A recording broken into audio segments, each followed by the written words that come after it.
broad ale of the sacrum. It's a wide, broad bone. Now, the reason that it's wide biomechanically is to accommodate this curvature of the lower back, which only occurs when you stand on two legs.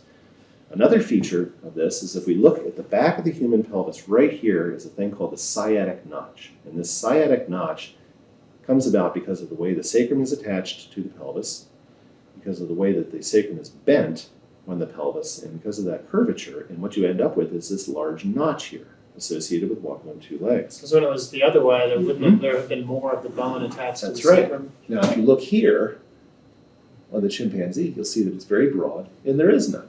No, there's no sciatic notch to speak of. It's just a broad curve, right? And that's associated with the quadrupedal habits of this animal.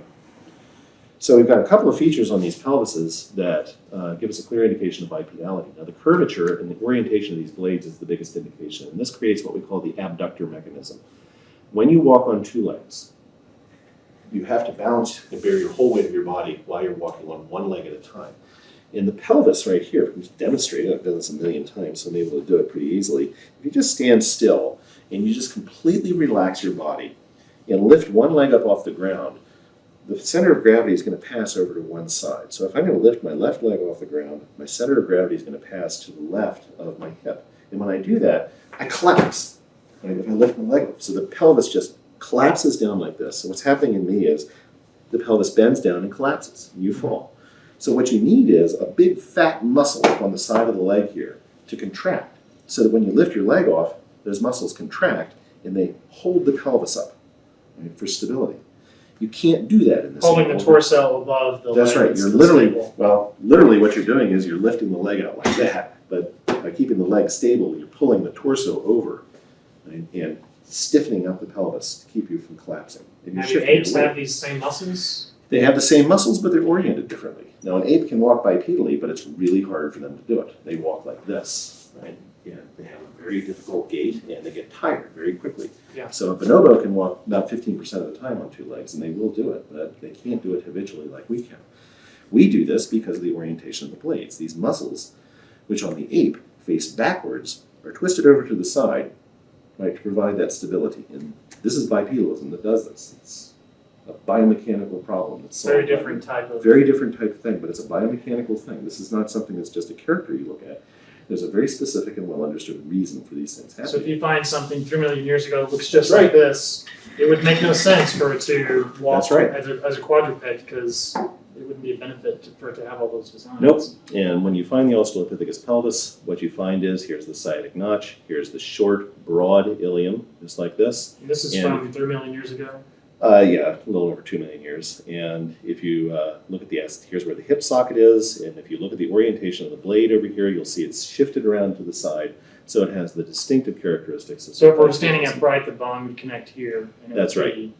But the blade is not completely human-like. It's actually intermediate. The blades face forward, but not as far forward as a modern human. So they walk on two legs, but the mechanism is not quite as efficient and effective as a modern human. So it's transitional. It's intermediate.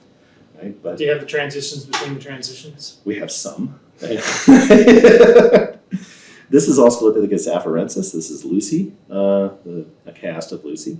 And with Lucy, we have a sacrum nicely fitting onto this particular pelvis. We have sacrums of the other Australopithecus. You can see how it connects. And you can see how it connects. And what's nice about this particular specimen is this is distorted. This is casted in the original way. But the ilium is short. It's broad. It has the sciatic notch, just like we would expect. What's the ilium? That's this portion, the blade. The top blade is short, right, in this direction. It's broad in this direction. It's twisted somewhat in this direction. And the sacrum is broad and angled and fits like this, horizontally to the ground. So it does not sit like an ape would sit like this, but rather like a human would sit. And it's broad and short, indicating the curvature of the bone. So it has all the features of a bipedal animal. And this is a bipedal pelvis. And nobody debates. Sometimes we hear the creationists say that, well, they climb trees. Well, yeah, they climb trees. I can climb a tree too. There are some features of this which are primitive. It is a transitional form. It is not fully human. But there is nobody who knows their functional anatomy, who reconstructs these things, who accepts that these things are not bipedal. On another topic, you can see it almost looks like the tailbone down here. That is a tailbone. That's your coccyx.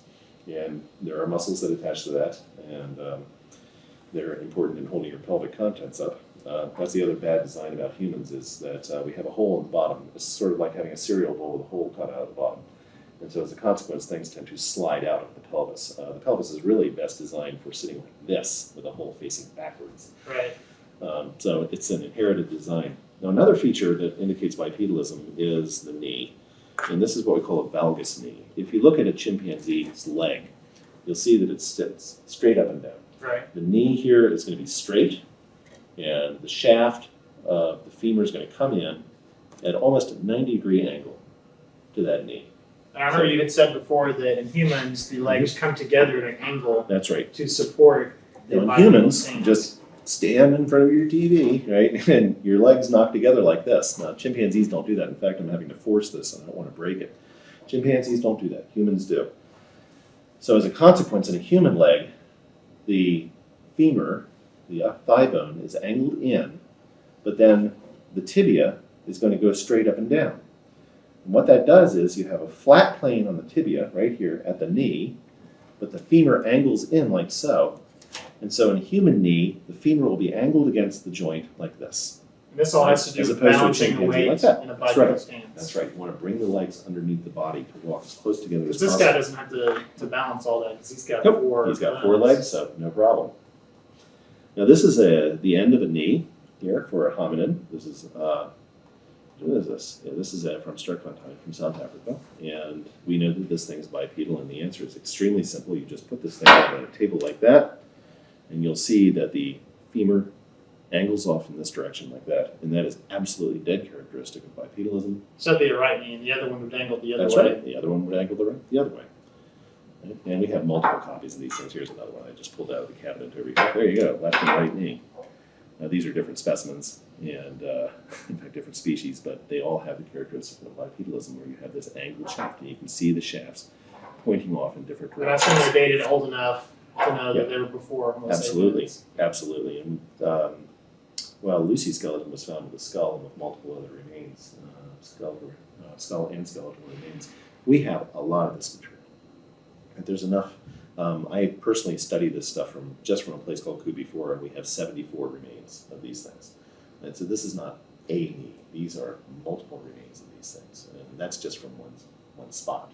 So these are found all over the place. They're fairly common remains. There's more coming out. I know that Neve Leakey, I think she said she had 7 more that they had pulled out last year. And so these are annual things that they pull out of the ground. So it's fairly well understood and known how these things work. This is proof of bipedalism. There's just Right. no question. Because So there's no summarize it. biomechanical reason for these things to have this. apart For from the evidence of bipedalism. bipedalism, we've got the foramen magnum, which is under the skull. Foramen magnum, we have the pelvis, we have the Pelvis knees. is moved to the side. That's right. Move to the side. The blade is changed its form. We've Its got the sciatic morphology. notch. The lower back changes its form, the sciatic notch. We have the knee. There's also Knee things goes I haven't inwards. talked about, the ankle and the foot. We have Right, feet. the foot in would these have to be things. different. The foot is different. We have feet. They have big toes that are bound in with arches on them. The other spectacular thing is, of course, we have footprints from Laetoli. Right. Footprint track that is bipedal, and that thing's about 3 million years old, and there you go. Yeah, that's fascinating. Well, thanks for spending the time to show everybody all this stuff. And I think that's all the time we have. Well, thank you. Thanks.